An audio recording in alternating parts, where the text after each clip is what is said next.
Chapitre 10. Qu'est-ce que la peur? Qu'est-ce que la peur? La peur ne peut exister que par rapport à quelque chose. Ce n'est pas un phénomène isolé. Comment puis-je avoir peur de la mort?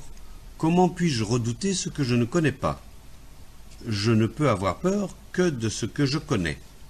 Lorsque je dis que j'ai peur de la mort, est-ce vraiment l'inconnu que je crains, c'est-à-dire la mort, ou n'ai-je pas plutôt peur de perdre ce que j'ai connu? Ce n'est pas la mort que je crains, mais de perdre mes associations avec ce qui m'appartient. La peur est toujours par rapport au connu, non à l'inconnu.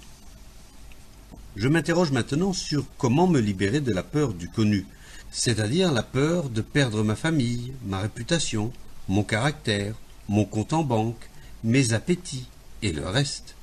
Vous pouvez dire que la peur est un phénomène de conscience, mais votre conscience est formée par votre conditionnement. Par conséquent, elle aussi est le résultat du connu. De quoi se compose le connu? D'idées, d'opinions diverses, du sens de continuité que l'on a par rapport au connu, et c'est tout. Les idées appartiennent à la mémoire. Elles sont le résultat d'expériences, c'est-à-dire de réactions à des provocations. J'ai peur du connu. Cela veut dire que j'ai peur de perdre des personnes, des choses ou des idées. J'ai peur de découvrir ce que je suis, peur d'être désemparé, peur de la douleur que je ressentirai en cas de perte, ou de bénéfices manqués, ou de plaisir refusé. Il y a la peur de souffrir.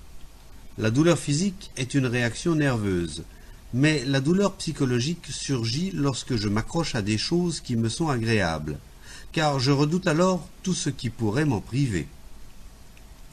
Les accumulations psychologiques constituent un barrage à cette souffrance tant qu'elles ne sont pas menacées.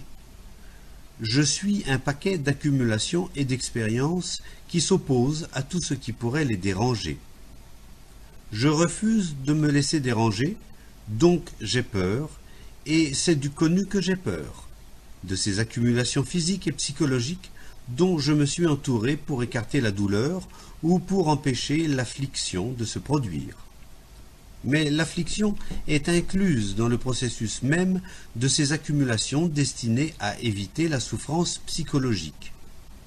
Les connaissances aussi ont pour but de l'éviter. De même que les connaissances médicales sont utiles contre la douleur physique, les croyances le sont contre la douleur psychologique, et c'est pour cela que j'ai peur de perdre mes croyances, bien que je sois imparfaitement renseigné à leur sujet et que je n'ai pas de preuves concrètes de leur réalité.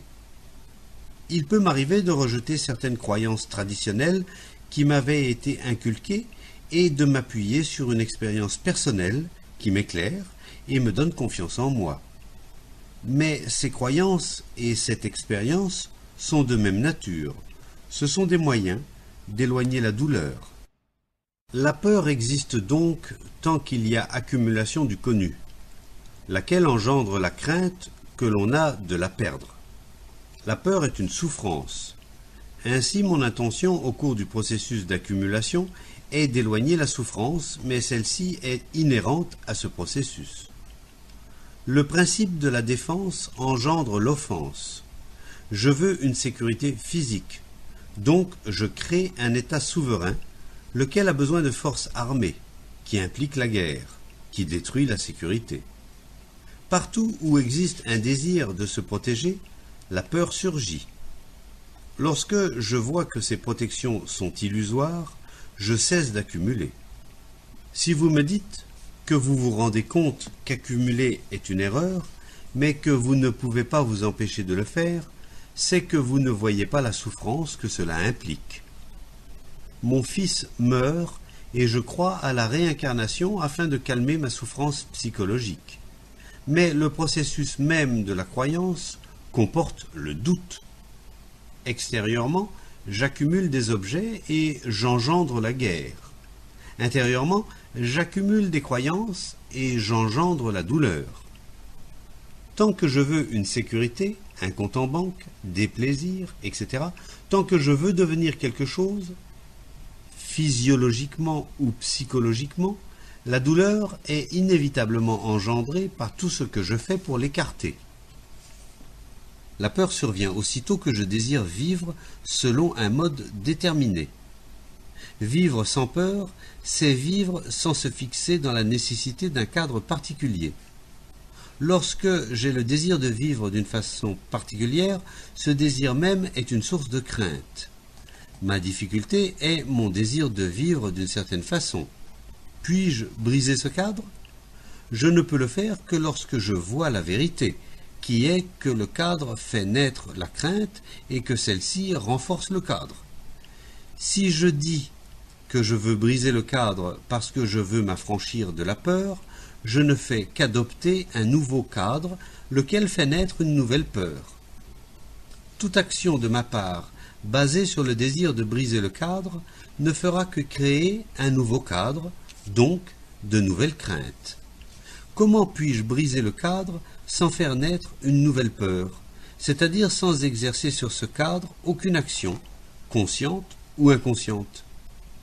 Il résulte de cette question que je ne dois pas agir, que je ne dois faire aucun mouvement en vue de briser le cadre. Et que m'arrive-t-il lorsque je ne fais que regarder le cadre sans essayer d'agir sur lui en aucune façon? Je vois que c'est mon esprit lui-même qui est le cadre, la forme qu'assume mon mode de vie. Il vit à l'intérieur de cette forme créée par lui. Ainsi, l'esprit lui-même est peur. Et quelle que soit son action, elle ne peut que renforcer d'anciennes représentations ou en créer de nouvelles. Ceci veut dire que tout ce que fait l'esprit pour se débarrasser de la peur engendre de la peur. La peur trouve des évasions de formes différentes. La plus commune est l'identification. L'identification avec un pays, une société, une idée.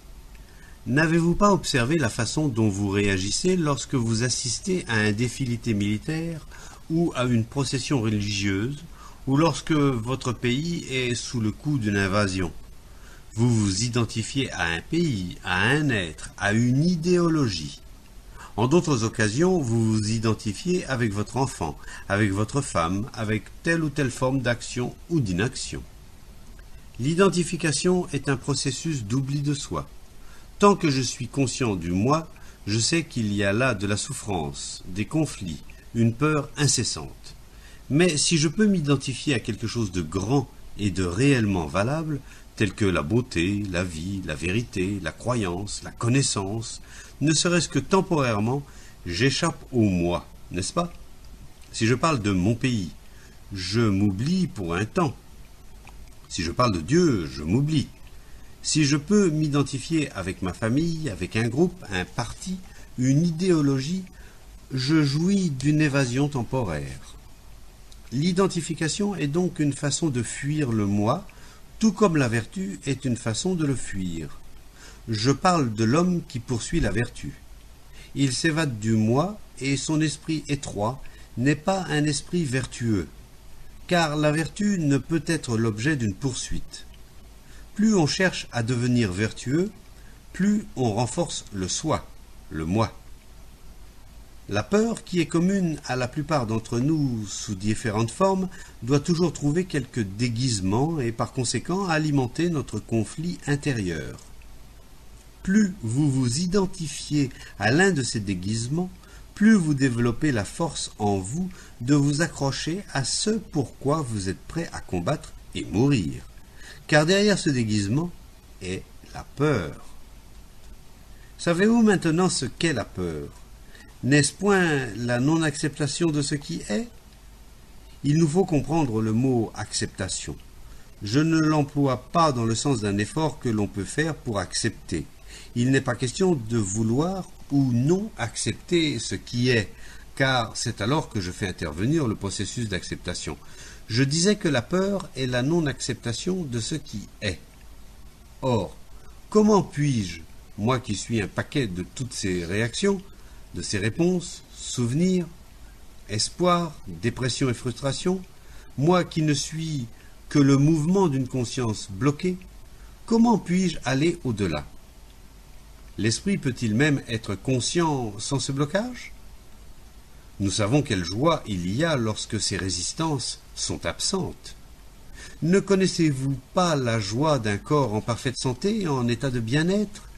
Et ne connaissez-vous pas, de même, la joie d'un esprit complètement libre, non bloqué, lorsque le centre de recognition en tant que moi n'est pas là? N'avez-vous jamais été dans cet état où le moi est absent? Vous l'avez sûrement été. Je ne peux comprendre le moi, et donc m'en affranchir, que lorsque je le vois complètement, intégralement, comme un tout.